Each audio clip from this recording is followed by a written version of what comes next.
35 de l'assassinat du capitaine Thomas Sankara, c'est le président de la transition, le capitaine Ibrahim Traoré, qui a présidé la cérémonie. L'acte fort de cette commémoration, la remise du flambeau de la révolution à 12 jeunes, dont le capitaine Ibrahim Traoré. Tous les détails en début de journal. Et puis la clôture des assises nationales est intervenue ce 14 octobre à Ouagadougou avec l'adoption de la charte de la transition. À l'occasion, le président désigné pour conduire la transition, le capitaine Ibrahim Traoré, a signé cette charte.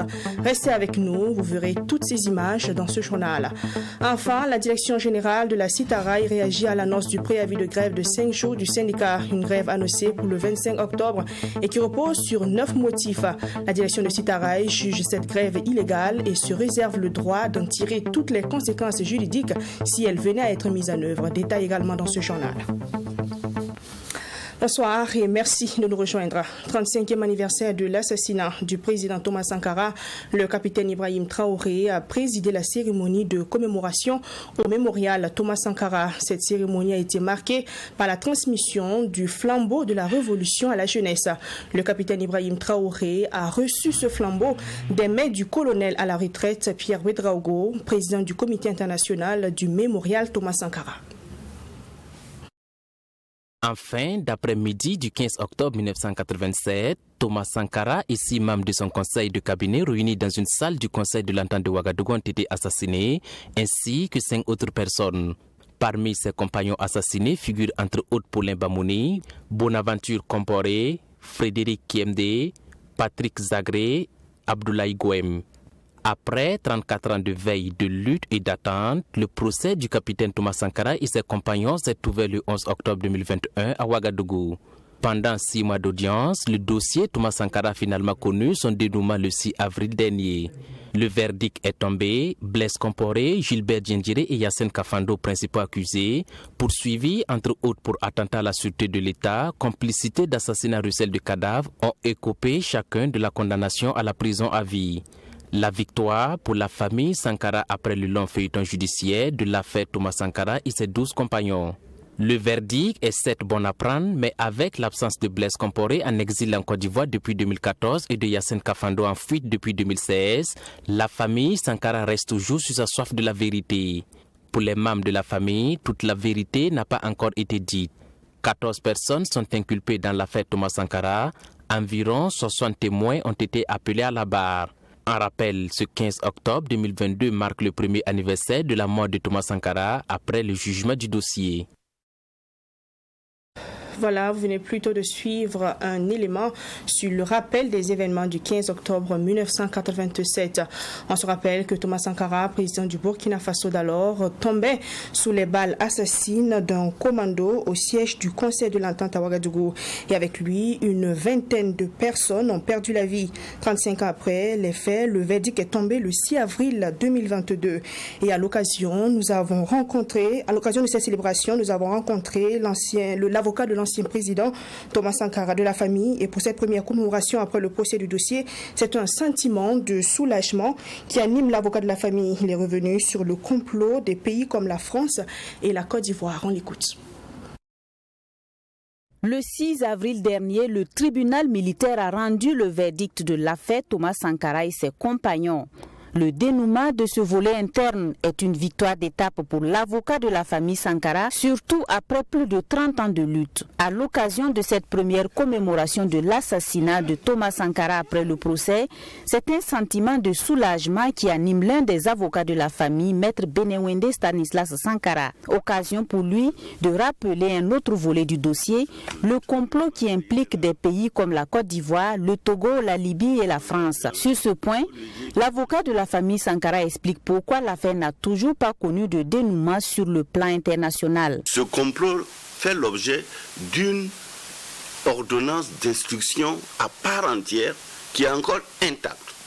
Et rappelez-vous que quand le président Macron est venu à Ouagadougou, il avait promis de donner à la justice burkinabé les documents classés top défense. Malheureusement, les lots promis, tout n'est pas arrivé. Et pour me résumer et être précis, le dossier il est pendant devant le tribunal militaire qui certainement va l'instruire au regard des éléments de charge en sa possession. À la question de savoir s'il y a espoir que justice soit rendue dans les jours à venir sur ce complot international, Maître Benewende Sankara est stupéfait. Il avoue clairement que ça ne sera pas chose facile en ce sens que les principaux accusés ne sont plus de ce monde. Il pointe du doigt également la diplomatie. Il n'y a que une procédure qui se mène de cette façon sur le territoire burkinabé. Il y a les rapports entre États et surtout la diplomatie qui est un véritable frein. L'exemple patent, c'est le dossier François Compaoré, qui est bloqué parce que la France ne veut pas extrader M. François Compaoré. Il y a le dossier de l'ancien président Blaise Compaoré, objet de mandat d'arrêt international, mais il vit paisiblement en Côte d'Ivoire. Donc il y a les commissions rogatoires, il y a les accords judiciaires que nous essayons donc de mettre en œuvre, mais j'avoue que c'est un combat titanesque. Un combat titanesque certes, mais l'avocat de la famille ne baissera jamais les bras, dit-il. Constitué un collectif d'avocats composé de nationaux et d'internationaux, ils mutualiseront les efforts pour faire avancer ce dossier. Mais en attendant, la priorité du moment, c'est offrir une sépulture digne, mais aussi des funérailles nationales à Thomas Sankara et ses compagnons. Voilà, vous venez donc d'entendre Maître Benewende Sankara, avocat de la famille Sankara, sur la célébration de ce 35e anniversaire de l'assassinat du président Thomas Sankara. Et maintenant, on revient sur la commémoration. Le capitaine Ibrahim Traoré a présidé la cérémonie de commémoration au mémorial Thomas Sankara. Aujourd'hui même, cette cérémonie a été marquée par la transmission du flambeau de la Révolution à la jeunesse. Le capitaine Ibrahim Traoré a reçu ce flambeau des mains du colonel à la retraite Pierre Ouedraogo, président du comité international du mémorial Thomas Sankara. On regarde cette fois-ci. Le président du Faso, le capitaine Ibrahim Traoré, rend hommage ici au feu capitaine Thomas Sankara et 28 de ses compagnons de lutte assassinés le 15 octobre 1987. Ce 15 octobre, date mémorable, marque le 35e anniversaire de l'assassinat du leader de la révolution et de ses compagnons. En cette journée commémorative, le président du Faso, les compagnons de lutte des illustres disparus, les familles, connaissances, sans oublier la jeunesse. Bref, ils sont tous présents ici en ce lieu plein de symboles. Une occasion donnée au président du comité international du mémorial Thomas Sankara pour inviter la jeunesse à se mobiliser autour du président de la transition pour le combat qu'il entend engager pour la sauvegarde et la restauration du Burkina Faso. Il a reçu ici le flambeau que nous avons remis symboliquement à 12 jeunes, pour marquer la transmission des valeurs de la révolution démocratique à la jeunesse qui vient. Parce que nous sommes les anciens, nous sommes appelés à disparaître. Ceux qui sont aujourd'hui les jeunes sont aussi appelés à disparaître et ils vont passer le flambeau à d'autres personnes. Ce flambeau comprend les valeurs d'intégrité, de courage, de patriotisme et cela doit être entretenu et doit servir à tous les niveaux. Quel que soit le village où vous êtes, parmi les 8000 villages, vous êtes armés pour faire face à l'ennemi. En plus du président du Faso, le flambeau de la révolution qui représente les valeurs de l'intégrité, du patriotisme et du courage a été remis à 11 autres jeunes, dont un pionnier de la révolution. Les souvenirs demeurent toujours douloureux, mais l'espoir d'un Burkina meilleur est certain. Effondré et à la fois ça me réconforte parce que nous sommes 22 millions d'habitants et si aujourd'hui je fais partie de ceux-là qu'on a remis ce flambeau et ça me rend grand et ça me donne de la force à aller de l'avant dans la lutte. Vous étiez pionnier sous la Révolution? J'étais pionnier sous la Révolution. Je crois que j'avais 13 ans quand le capitaine Thomas Sankara mourait. Et le 16 octobre 1987, j'ai été sur la tombe et j'ai même coulé des larmes. Les rescapés du 15 octobre, eux également, fondent l'espoir sur le capitaine Ibrahim Traoré pour une souveraineté nationale burkinabé. Ce qui me plaît chez ce capitaine, c'est son goût de la vérité. Soyez sincères et le peuple vous adopte. Il faut que nous apprenions dès maintenant, toutes les forces vives de cette nation, que nous nous mettons ensemble pour bouter hors l'ennemi. Il n'y a pas d'unité en l'air. Notre unité maintenant, c'est fait autour du fusil pour bouter hors. Nous acceptons toutes les souffrances avec. Le pays libéré, il faut libérer les mentalités. Il faut la refondation, l'école. Un rappel, c'est le 7 avril 2022 que le verdict du procès Thomas Sankara a été prononcé et certains des coupables condamnés à perpétuité. Pour le président du comité international du mémorial, justice n'est pas faite, mais c'est le droit qui a été dit en respectant les standards internationaux. Les yeux sont désormais rivés sur le volet international du dossier emblématique de Thomas Sankara et ses 28 compagnons. Développement maintenant du deuxième grand titre de ce journal. Les assises nationales ont refermé leurs portes ce 14 octobre dans la soirée avec l'adoption de la charte de la transition. Le capitaine Ibrahim Traoré, désigné président de la transition, a signé la charte. Les participants à ces assises se disent satisfaits des conclusions et se disent prêts à accompagner la transition pour relever les défis. Abdourahim Niaye.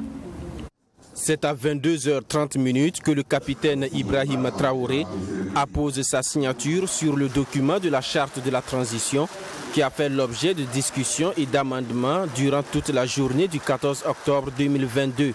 La signature de ce document marque l'entrée en vigueur de la charte de la transition qui fait du président du MPSR président de la transition, chef de l'État et chef suprême des forces armées. Cette disposition a fait l'unanimité au sein des forces vives représentées à ces assises, à savoir faire du capitaine Traoré le président de la transition.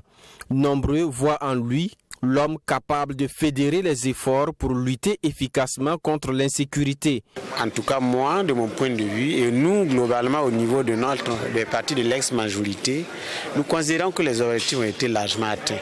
Le président que nous venons de désigner ne ressemble pas à tous les présidents qu'on a connus, en tout cas dans une époque contemporaine. Je regarde l'élan, je regarde la volonté, je regarde la rage de vaincre, d'évoluer sur le terrain, de créer des résultats, de sortir notre pays. Je n'ai pas senti cela en Damiba. Ce soir est un nouveau départ pour le Burkina Faso. Vu les masses populaires qui sont sorties massivement pour demander que le chef d'État soit Ibrahim Traoré et qui est déjà un acquis et un fait, c'est une énorme joie pour nous, la jeunesse du Burkina Faso. Et nous pensons que les aînés vont pouvoir, avec une envie de revoir le Burkina Faso remettre sur les rails, nous accompagner le président de la transition pour une sortie favorable de notre pays, de toutes les situations dans lesquelles il traverse. La charte de la transition qui vient d'être adoptée prévoit 3 organes de la transition, à savoir le président de la transition, le gouvernement et l'Assemblée législative de transition. Les participants disent repartir satisfaits du consensus trouvé pour la conduite de la transition qui est prévue durer 21 mois. Aujourd'hui donc, l'heure est au travail et c'est le moment pour nous de lancer un appel au peuple burkinabé afin qu'ils s'unissent autour de la personne du chef de l'État afin qu'ensemble on puisse relever les gros défis qui s'imposent à notre nation. La volonté du peuple a parlé, je dirais, et donc tout le monde souscrit en tout cas à la volonté du peuple. Et c'est une autre histoire du pays qui est tourné et nous sommes tous conscients à la tâche et chacun doit jouer sa partition afin que la paix et la sécurité règnent dans ce pays. Après la désignation du président de la transition, la prochaine étape, c'est la nomination du gouvernement de la transition et la désignation des membres de l'Assemblée législative de transition. En attendant, les participants aux assises nationales invitent les populations à soutenir la transition pour la restauration de l'intégrité du territoire.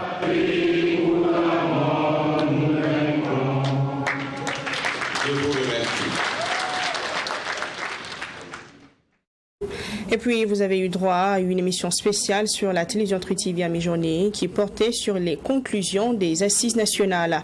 Les invités sur le plateau ont décortiqué et analysé la forme et le fond de la charte de transition. Retour sur les points de désaccord tels que l'Assemblée législative de transition, sans oublier les attentes des uns et des autres sur cette transition. Un reportage de Fatima Tanikema. Les assises nationales de la transition ont pris fin dans la nuit du 14 octobre avec à la clé la signature de la charte de la transition. Mais avant cet acte qui consacre l'entrée en vigueur de cette charte, il y a eu des points de désaccord entre participants. Des points essentiellement axés sur l'Assemblée législative de transition ALT, notamment la non-rémunération des députés qui siégeront à l'ALT.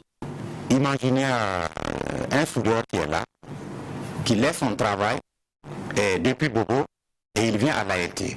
On lui servira des frais de session. Seulement, les frais de session, ça veut dire quoi? C'est pour lui permettre de se loger et de se restaurer. Il n'a pas de famille. Sa famille qui est là-bas.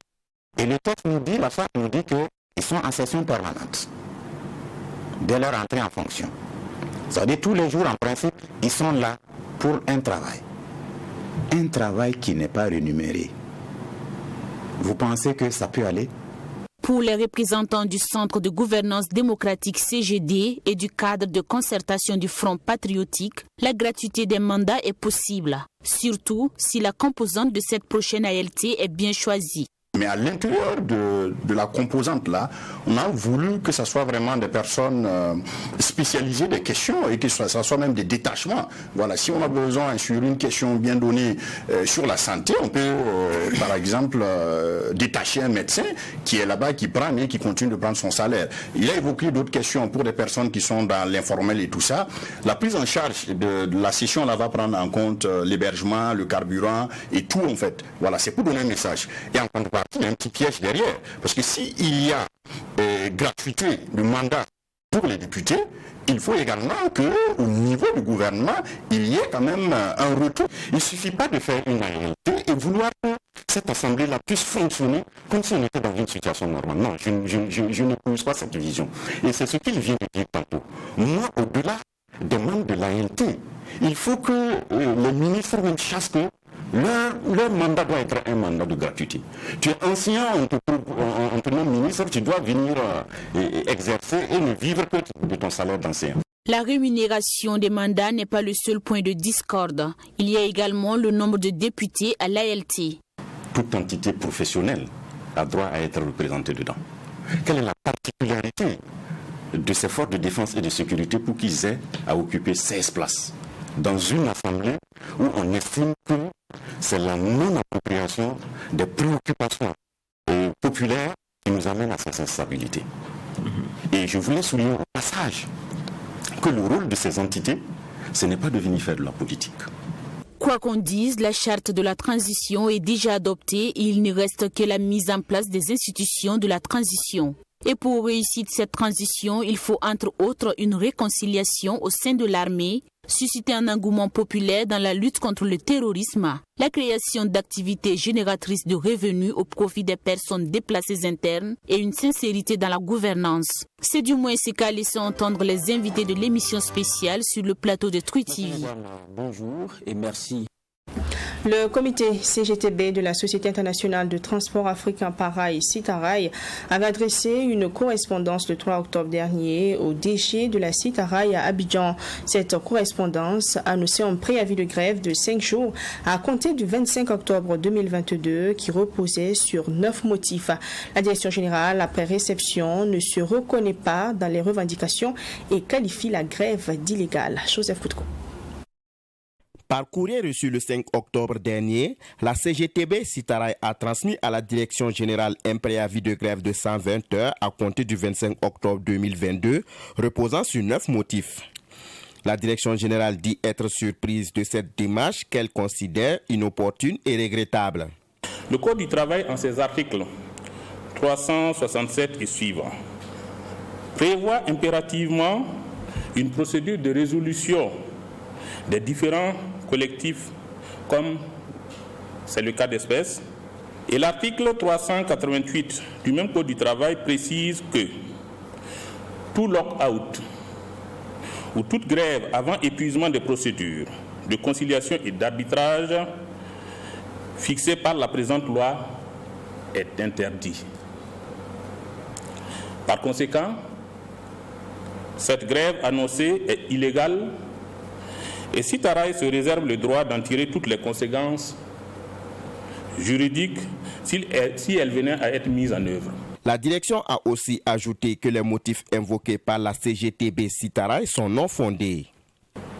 Prétendre que l'organisation du concours en vue du recrutement d'aide conducteurs a été corrompue et mafieuse, alors même que le concours a fait l'objet d'annonces par l'Agence nationale de la promotion de l'emploi au Burkina Faso et par l'Agence Emploi Jeunes en Côte d'Ivoire, et surtout sans en apporter la moindre preuve, est simplement diffamatoire.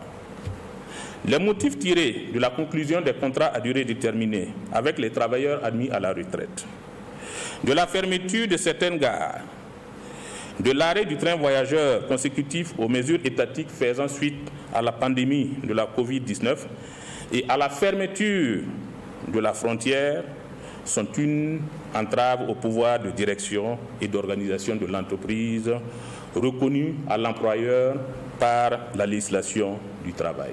La rupture de dialogue entre le syndicat et la direction générale de Sitaraï ne reflète pas la réalité selon la direction générale. Il convient de rappeler qu'antérieurement à ce cadre de dialogue, une négociation a eu lieu entre Sitaraï et la CGT CIRAI et a permis d'obtenir des résultats significatifs, dont l'indemnité de logement qui a également bénéficié à l'ensemble du personnel du Burkina Faso. L'impact annuel de cette mesure, faut-il le rappeler, est d'environ 400 millions de francs CFA. Il est donc clair que les motifs évoqués à l'appui de ce préavis de grève relèvent d'une stratégie d'instaurer un climat de conflit permanent et de confrontation. La direction générale de Sitaraï invite donc les partenaires sociaux à privilégier le dialogue et la négociation et renoncer au mot d'ordre de grève de 5 jours à compter du 25 octobre prochain. Retour à Ouagadougou, les acteurs du ministère en charge des Finances et ceux de la chaîne de la dépense publique des ministères sectoriels ont tenu une rencontre ce 14 octobre 2022. Objectif, harmoniser ensemble la compréhension des différents textes pris par les nouvelles autorités dans le contexte actuel de l'expédition des affaires courantes par les secrétaires généraux des ministères et des institutions. Une rencontre qui va permettre également de recueillir les priorités en termes de finances des ministères et également des institutions. Linda Sarah Kaboré. Dans le cadre de l'expédition des affaires courantes par les secrétaires généraux des ministères et institutions que se tient cette rencontre entre acteurs du ministère en charge des finances et ceux de la chaîne de la dépense publique des ministères sectoriels. Il s'agit pour les participants d'échanger en vue d'harmoniser la compréhension des différents textes pris par les nouvelles autorités afin de décliner les besoins urgents du moment en termes de finances. Ces échanges ont porté sur les textes qui réglementent les orientations budgétaires pour le reste de l'année 2022. Il s'agira en particulier d'échanger sur la circulaire 2022-019-24 MEF-PSG-DGB DEB du 12 octobre 2022 relative aux orientations pour l'exécution du budget 2022 dans le cadre de l'expédition des affaires courantes, le dispositif d'accompagnement des sectoriels pour la mise en œuvre des activités prioritaires pour le reste du trimestre, la circulaire numéro 2022-1930 MEF-PSG-DGCMF de la même date relative à la clôture des opérations budgétaires. Le directeur général du budget a profité de l'occasion pour rappeler les obstacles de l'année quant à l'exécution des besoins en termes de finances au sein des ministères, d'où l'importance de ces travaux. L'année 2022 a été marquée par des difficultés dans le démarrage de l'exécution du budget en général et la mise en place tardive des crédits des ministères issus des scissions ou de fusion dans le cadre de la mise en place du gouvernement en mars 2022. Face à l'impératif d'aller vite au regard des priorités et urgences du moment et les exigences liées aux opérations budgétaires, notamment les questions de procédure et de délai, au regard des fortes attentes en cette période, je vous exhorte à des échanges francs. Cette rencontre a également permis de recueillir les préoccupations spécifiques des uns et des autres pour l'atteinte des objectifs. En répondant aux Crise sécuritaire au Burkina Faso et crise économique mondiale, le secteur informel burkinabé est fortement impacté. Selon le Conseil national de l'économie informelle du Burkina Faso, la majorité des personnes déplacées internes sont des acteurs du secteur informel. Dans le prochain élément, le président du Conseil national de l'économie informelle revient sur les différentes préoccupations des membres de sa structure et propose des pistes de solutions. C'est Fatima Tanikema qui l'a rencontré. On regarde ensemble. Au Burkina Faso, 80% de la population active travaille dans l'informel et plus de 93% des personnes déplacées internes au Burkina Faso sont également des acteurs du secteur informel. C'est ce qu'a laissé entendre le président du Conseil national de l'économie informelle du Burkina Faso. Selon Salif Nikiema, le déplacement massif de population n'est pas sans conséquence sur l'activité économique dans le pays. Beaucoup de nos acteurs viennent dans les provinces et dans les régions, dans les grandes villes pour approvisionner. Et actuellement, comme ils sont déplacés, ils nous rejoignent dans les grandes villes comme Ouagadougou et Bobo-Dioulasso. Donc ça fait que toutes nos activités sont arrêtées, ça ne marche plus. Les activités du secteur informel sont impactées, explique le président du Conseil de l'économie informelle, mais la préoccupation majeure reste l'insécurité. Il est donc primordial de travailler à la recherche de la sécurité avant de penser à la relance économique, selon Salif Nikiema. Nous interpellons l'autorité à tout faire, puisque les gens vont retourner dans leurs familles respectives et commencer leur activité et relancer l'économie du pays. Sans que ces personnes ne rentrent chez eux, l'économie sera difficile de relancer. Mais si on veut la vraie politique, il faut premièrement que les gens passent chez eux pour aller commencer à exercer leur activité. Et vous savez que si les acteurs sont déplacés, qu'ils sont des déplacés internes, ça ajoute même l'insécurité.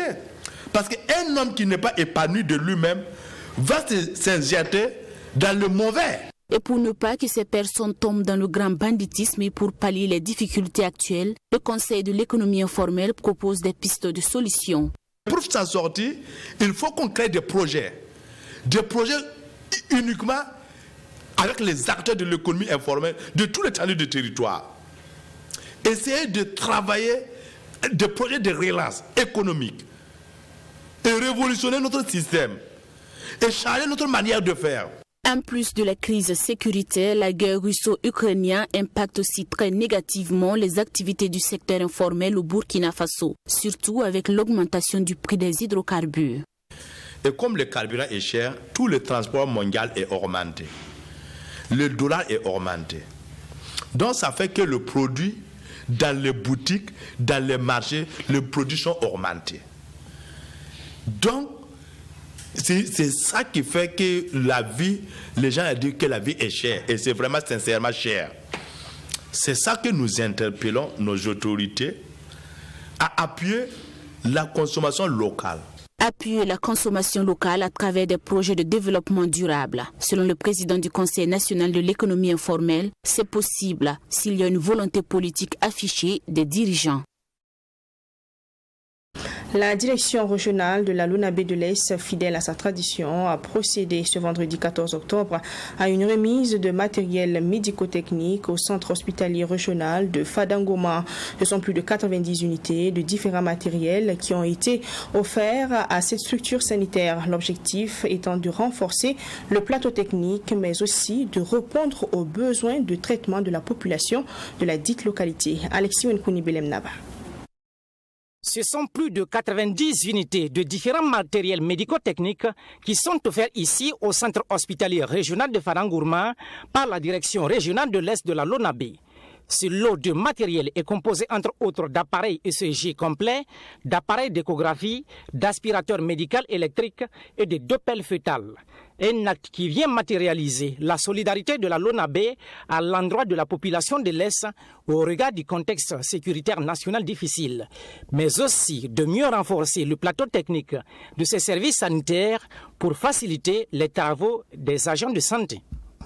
Il faut le dire, alors cet acte traduit et matérialise notre slogan qui est de distribuer les lots aux gagnants et les bénéfices aux Faso.